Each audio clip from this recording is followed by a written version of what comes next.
All new price predictions and analysts on a lot of semiconductors and technology stocks like NET, which is Cloudflare, like Nvidia, like AMD. What are we expecting for prices? New buys, sells, what can we look out for? Calls, more upside, downside, and how to really look at for these stocks. So this would be pretty much be all semiconductors and technology stocks. There will be another video tonight, and in that video, it'll be more of the Mag 7s, Tesla, Palantir, and some airlines and banks as well. Also gold and crypto and Bitcoin I'll put in that last video also. So let's get straight into it. Let's start off with AMD. So AMD has been pretty stalled. Make sure you guys smash the like button and subscribe if you're new. AMD has been pretty stalled for a while. Okay, I would say over about a month, all of September, we really have not gone anywhere. So any bigger movements that I'm looking out for, we have to get out of this. Okay, we also want to update levels on AMD. We also scalped AMD this morning. As you can see here, AMD scalp for about 8% gain. I let you guys know where I'm gonna enter, where I'm gonna exit, all that good stuff. September 24th. We also did some swings today as well, like Lulu over 94%. So make sure you guys join the team while prices are low. First link in that description. But let's get over the new levels, man. So AMD has resistance right around 162, and it also has a secondary smaller resistance right around like 163.40. So those will be the two areas of resistance that I'll be watching out for. Its bigger support is all the way down here at about like 154.25. So pretty much in simple terms is I'm waiting for AMD to break this and continue the strength. I'll start focusing more on up plays, but then it has another resistance around this area. Or it comes down here, breaks support, and then I'll start focusing more on swing puts.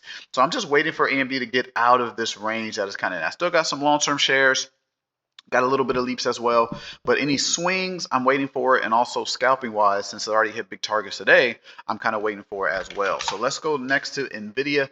Nvidia bigger support 170, 160. Resistance level will change now. It'll probably be all the way up to like 179.70. That'll be our new area of resistance we'll be looking out for. So these will be our two areas. There's nothing big that I would do in here as well. If you look at the past weeks of Nvidia, we haven't moved since like end of July, August. Nvidia has been very stalled in this range. Now, be mindful, because usually when Nvidia slows down, right, after getting a nice big push, it usually turns bearish, right? It usually kind of goes down to the lower side and does it all the time. So if we look at the past movement here, it's actually one time it actually kept going up right here. So if you go back here, made run, slow down, turn bearish. Right here, it actually turned slower, but it turned bullish again. Turned slow, bearish. Slow here, bearish. This is after making all-time highs, by the way, not just regular highs. Highs here, turned slow, bearish. Highs here, we turn slow. So it's just what it kind of does. Nothing says it's going to just start dropping out of nowhere. It will still have to break supports for me to actually turn bearish, because I'm not bearish in the market right now. But it's just something to kind of keep in mind. So right now I'm kind of building the cash positions. I'm not trying to go crazy, bigger calls or anything like that when this stock hasn't really moved in the past 3 months, right? So we have our support, we have our resistance. In this range, I'm not really looking for much in this range, right? Maybe shorter term plays as in scalping. We do that every morning live to really build yourself, build your freedom, build the independence on your own, and stop trying to follow people, build a strategy so you know what to do whenever the market is open. That's what I want for you, right? But these are levels I'm looking at for Nvidia. That's pretty much it on Nvidia. Let's go to SMCI in the technology space. Let's update all levels on SMCI. The only thing I see on SMCI is this smaller resistance, which is right around 47.65, and then you have like a smaller support right around 45.90. So these be your two current areas of SMCI. There's nothing I would do in SMCI in this range for like a big optimal play. The only thing I would possibly look out for is if it broke this resistance. Notice how it tried to break it today, right? Tried to break it, came back down, tried to break it again, came back down, tried to test it almost perfect here and came down again. So showing a lot of selling pressure from this resistance. We need that to actually break with strength. If it does that, then possibly we could look out for SMCI coming up to that 50 range. That'll be like potential shares and potential calls in that range, and that's about it. If we drop, then SMCI probably just wants to go back down to the low 40s, 42, 41 or something. So that's what I'll be looking out for on the SMCI front. Let's go to CrowdStrike, CRWD. Let's update levels on CrowdStrike. Had a nice little pop up from here, but overall that was pretty much just off some news. It's really not moving on its own, and it kind of just dwindles down and just comes back down. So for now, we have a resistance level at about 590. That's about it. I wouldn't put anything on here. I also won't see a play. The only thing might be a play is if we come back and break resistance, then that might show signs that we want to come back and go to all-time highs. Then I would be looking for calls. So that's what I'll be looking out for. Crowd, pretty simple on that front. Cloudflare, which is NET. Let's update levels on Cloudflare. So we have a support area right here, probably around 217. That'd be our support area. Resistance level 226.60. These would be the two areas that I'm watching out for. If we break this support and also its smaller support, which is about 211.55, then I'm assuming that Cloudflare wants some more downside. So pretty much we're just focused on like puts for it might want to go below 200. It is still continuing its bullish side. Even with its drops, continues up, drops, continues up. So we are still bullish, right? We're still bullish.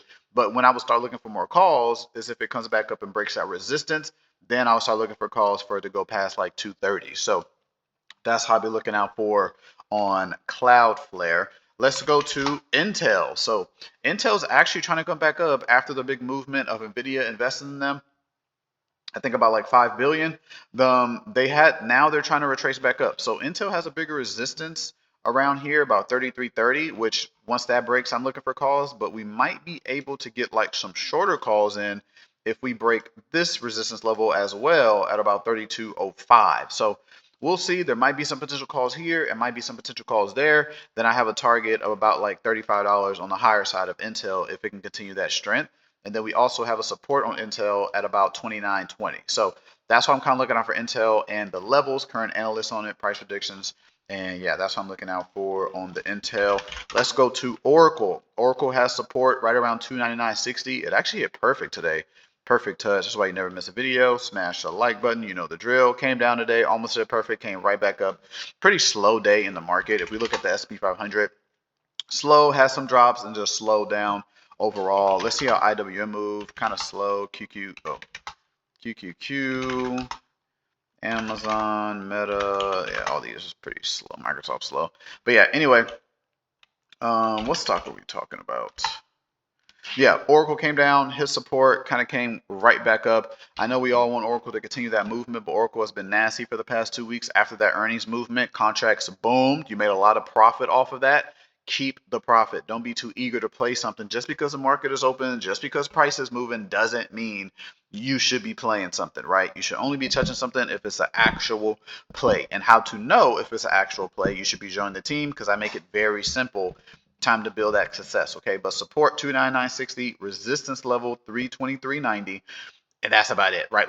Orcl needs to break one of these. It needs to break one of these. If it comes down to break support, I'm going for puts for it to go below 290. If it comes to break resistance, I'm going for calls for it to go back to all-time highs. It's like pretty simple. Whichever one breaks is the direction I'm going to try to play it in, unless the market is like really heavy, like we're starting to crash, and then it tries to break it. If I do play it, I'll probably just go small, or I probably won't even touch it. It kind of all depends on how the market is looking when these areas do kind of break.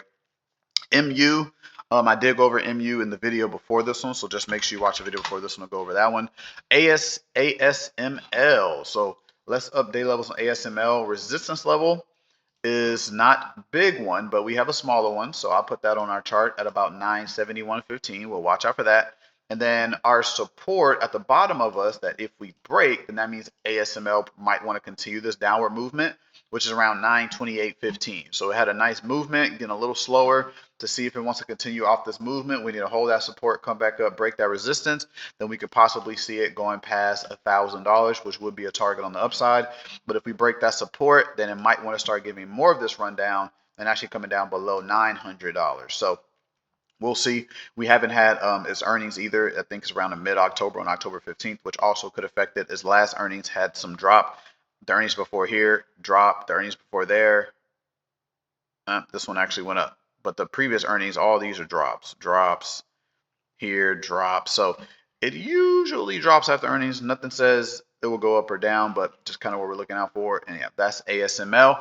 I'm in the video there. Thank you guys for watching. We do have some bigger news on Thursday. We got final GDP quarter over quarter and also unemployment claims coming in 7:30 a.m. Central Time, an hour before the market opens. So be mindful of that. Hopefully that helps the market move so we can get some easier plays. The more the market moves, the easier plays that can really be held. But yeah, thank you guys for watching the video. Smash the like button. Always remember, no recommendation of ours. So anything just for educational purposes only. So do not trade anything you see or hear in the video. We'll catch you guys in the next one. Bye.